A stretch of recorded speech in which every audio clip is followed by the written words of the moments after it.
សួស្តីបងប្អូនទាំងអស់គ្នារីករាយឆ្នាំ2026ថ្ងៃនេះបងចង់និយាយអំពីប្រធានបទមួយ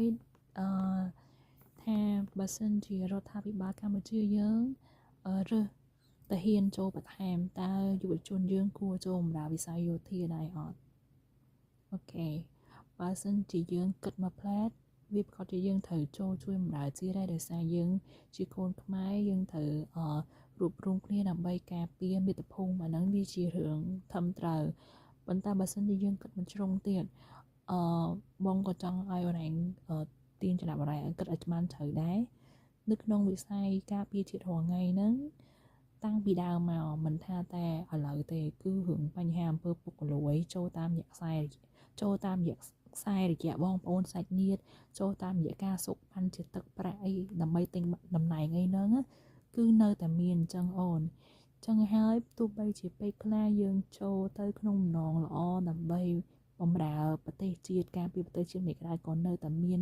កូនអ្នកមានមួយចំនួនគេចូលទៅដើម្បីបានមុខតំណែងហើយគេអត់មានបានពលីអីទេចង់និយាយថាវានៅតែមានអារូបភាពបែបហ្នឹងអញ្ចឹងបើសិនជាប្អូនពិតជាចង់ធ្វើយោធាមែនអូនឯងបងគិតថាចេះអូនឯងគួរតែមើលសិនថាតើរដ្ឋាភិបាលគាត់មានឆន្ទៈក្នុងការកំណែតម្រង់លើវិស័យនឹងដែរអត់យើងត្រូវចាំមើលគាត់សិនព្រោះបើសិនជាគាត់នៅតែបន្តអារូបភាពចូលតាមរយៈខ្សែរយៈតាមគ្រួសារនិយមអញ្ចឹងអ្នកដែលត្រូវពលីជីវិតគឺមានតែអ្នកក្រទេហើយកូនអ្នកមាន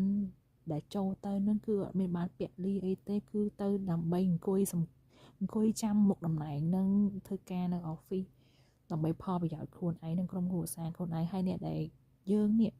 ពេលដែលយើងលំបាកគឺអត់សូវមានអ្នកណាមកជួយដឹងឮអីយើងទេហើយអានឹងចំណុចនឹងអូនត្រូវពិចារណាដែរកន្លងមកយើងតែឃើញឯពេលមានសង្គ្រាមអញ្ចឹងយើងឃើញថាស្បៀងអីមិនមែនខាងវិស័យការពារជាតិគាត់រៀបចំ supply chain ដើម្បីទៅគ្រប់គ្រងពួកគាត់ទេវាបែរទៅជាប្រជាជនរាសសាមញ្ញធម្មតាដូចយើងអ្នកក្រហ្នឹងទៅជារៃអង្គាសដឹកទៅដល់ព្រំដែនអីចឹងយើងក៏អត់ដឹងថាតើបាត់ចិត្តថវិកាដែលគាត់ត្រៀមសម្រាប់វិស័យយោធានឹងបានប្រមាណដែរប៉ុន្តែបើសិនជាគាត់មិនហ៊ានចាយលុយទៅលើវិស័យយោធាទេគាត់អត់មានទិញសម្ភារៈអីបន្ថែមទេប៉ុន្តែគាត់គិតតែពីរឿងយោធាចូលទៅអាហ្នឹងយើងគិតមើលទៅតើវាផ្ដល់ការការពារគ្រប់គ្រាន់ឬក៏អាចវឹកហាត់បានគ្រប់គ្រាន់ដែរអត់ពេលខ្លះវាមានដែរការទៅរៀននៅក្រៅប្រទេសដូចនៅរុស្ស៊ីវឹកហាត់នៅប្រទេសផ្សេងអីអញ្ចឹងប៉ុន្តែយើងមើលទៅបើសិនជាកូនអ្នកមាននៅតែចូលទៅតាមរយៈទិញតំណែងទិញប៉ុស្តិ៍អីបានអញ្ចឹងវានៅតែមានភាពមិនយុត្តិធម៌អញ្ចឹងយើងរងចាំមើលការកំណែតម្រង់របស់ខាងរដ្ឋាភិបាលហើយសង្ឃឹមថាគាត់នឹងមានការកំណែតម្រង់ឲ្យបានស៊ីជម្រៅដើម្បីប្រជាជនគាត់មានទំនុកចិត្តខ្ពស់ជាងមុននិងមានភាពកក់ក្ដៅជាងមុនជាការល្អដែលប្រទេសយើងត្រូវពង្រឹងវិស័យយោធាប៉ុន្តែយើងមិនអាចពង្រឹងវិស័យយោធាដោយអត់មានការកំណែតម្រង់នៅតែបដ ாய் ឲ្យបញ្ហានឹងនៅតែចាក់ឫសនៅក្នុងសង្គមខ្មែរអត់ទេយើងក៏ត្រូវគិតដែរយើងក៏មានបងប្អូនមានឪពុកម្ដាយមានសាច់ញាតិដែលយើងស្រឡាញ់ដែរយើងមិនអាចលះបង់ខណៈពេលដែលអ្នកផ្សេងមិនលះបង់ហើយ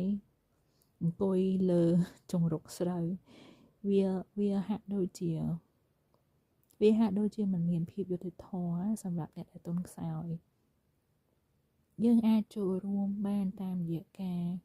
បរិច្ចាគថវិកាអីផ្សេងប៉ុន្តែបើសិនជានិយាយតាមត្រង់បើសិនជាប្អូនស្រឡាញ់ការងាររដ្ឋបងប្អូនថាអត់ធ្វើអីផ្សេងក្រៅពីការងាររដ្ឋអូខេអូនឯងចូលចោះប៉ុន្តែបើសិនជាយើងអត់មានខ្សែមានអីទេបងក៏អត់ដឹងថាយ៉ាងម៉េចដែរព្រោះគេ គេនៅតែបន្តមានការទិញឈ្មោះទិញអីចូលដូចធម្មតាអញ្ចឹងវាមិនងាយតំណែតម្រង់ទេព្រោះសារមកដល់ឥឡូវហ្នឹងវា30ឆ្នាំ40ឆ្នាំហើយវាមិនអាចកំណែតម្រង់ភ្លាមពួកគាត់នឹងជំរុះចោលទាំងអស់អត់ទេនៅយើងនៅប្រហែលជាចាយពេល5ឆ្នាំ10ឆ្នាំហើយបានយើងដូចប្រទេសគេចឹងអានេះគ្រាន់តែជាការគិតលេងតែប៉ុណ្ណោះណាគឺការគិតលេងតែប៉ុណ្ណោះហើយអមបងអូនត្រូវគិតអំពីអនាគតខ្លួនឯងផងដែរមុននឹងសម្រេចចិត្តថាយើងចង់រើសយកអាជីពណាមួយជាអាជីពចិញ្ចឹមជីវិតហើយមួយទៀតគេគួរតែមានគោលនយោបាយមួយផ្ដល់ការផ្គត់ផ្គង់ដូចជា insurance អីទៅដល់សមាជិកគ្រួសារយើងឧទាហរណ៍ពេលដែលយើងពាក់លីនៅក្នុងបុព្វហេតុជាតិតើ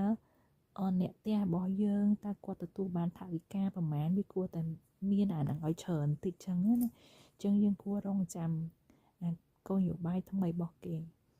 ចឹងបងចូលរួមចែករំលែកតែប៉ុណ្្នឹងហើយយើងនឹងមើលទៅលើរឿងផ្សេងបន្តទៀតអរគុណច្រើន